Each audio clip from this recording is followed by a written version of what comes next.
Facebook scroll করতে করতে এই ধরনের ছবিগুলো নিশ্চয়ই আপনার সামনে পড়েছে। আর এই ছবিগুলো এখন কিন্তু ফেসবুকে খুবই ট্রেন্ডিং এবং খুবই ভাইরাল। আপনি কি কখনো ভেবেছেন এই ছবিগুলো কিভাবে তৈরি করা হয়? এই ছবিগুলোকে বলা হয় স্টুডিও জিবলি স্টাইল ছবি। আজকের এই ভিডিওতে আমি আপনাদের দেখাবো কিভাবে শুধুমাত্র মোবাইল ফোন ব্যবহার করে আপনারা এই স্টাইলের ছবি তৈরি করতে পারবেন। তো চলুন শুরু করা যাক। তো প্রথমে আমরা চলে যাবো প্লে স্টোরে এবং এখানে এসে সার্চ বারে চলে আসবো। সার্চ বারে এসে লিখে সার্চ করব গ্রোক। সার্চ করলে আমরা এই অ্যাপটি পেয়ে যাবো। আমরা অ্যাপটি এখান থেকে ইনস্টল করে নেব। আপনার অ্যাপটি ইনস্টল করে নেবেন।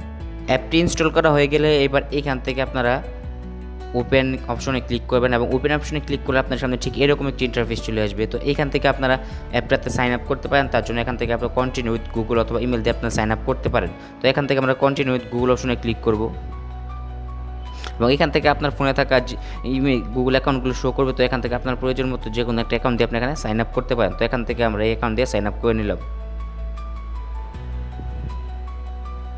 এবার এখান থেকে আমরা ফটো ক্রিয়েট করবো। তার জন্য এখান থেকে নিচের দিকে যে প্লাস আইকন আছে আমরা প্লাস আইকনের উপরে ক্লিক করবো এবং এখান থেকে ফটোস যে অপশনটা আছে এটাতে ক্লিক করে দেবো।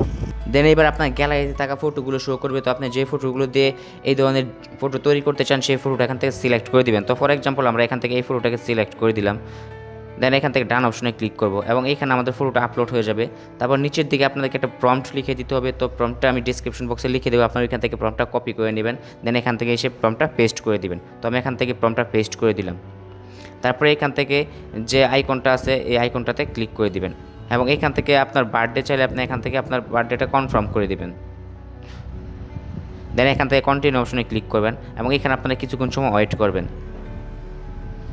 তো দেখতেই পাচ্ছেন মাত্র কয়েক মিনিটে কিন্তু কয়েক মুহূর্তে আমাদের ছবিটা কিন্তু জিবলি ফটোতে কনভার্ট হয়ে গেছে। তো ফটোটাকে সেভ করার জন্য এবার ফটোটার উপরে ক্লিক করবেন এবং এখানে উপর দিকে আপনারা 3 ডট পেয়ে যাবেন। 3 ডট অপশনে ক্লিক করবেন এবং এখান থেকে সেভ অপশনে ক্লিক করলে এটা আপনার গ্যালারিতে ডাউনলোড হয়ে যাবে।